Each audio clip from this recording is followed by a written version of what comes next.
ಪ್ರತಿ ಭಾರತೀಯ ಹೆಣ್ಣಾಗಲಿ ಗಂಡಾಗಲಿ ಯಾವುದೇ ಜಾತಿ ಧರ್ಮ ಭಾಷೆಯವನಾಗಲಿ 18ರ ವಯಸ್ಸು ದಾಟಿದರೆ ಅವರಿಗೆ ಮತ ಚಲಾಯಿಸುವ ಹಕ್ಕಿರಬೇಕು.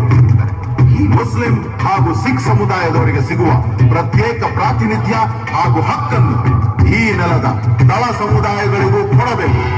ಹಾಗಾಗಿ ತಳ ಸಮುದಾಯಗಳಿಗೆ ಪ್ರತ್ಯೇಕ ಮತಕ್ಷೇತ್ರಗಳನ್ನ ಕೊಡಬೇಕು.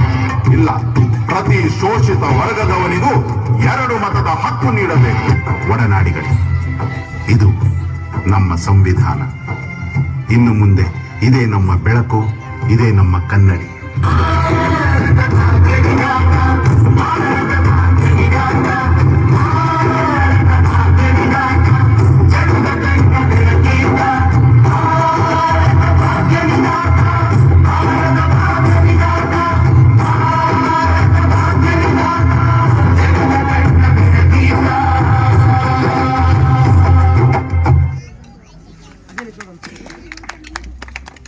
ಊಟ ಮಾಡ್ಬೇಕು.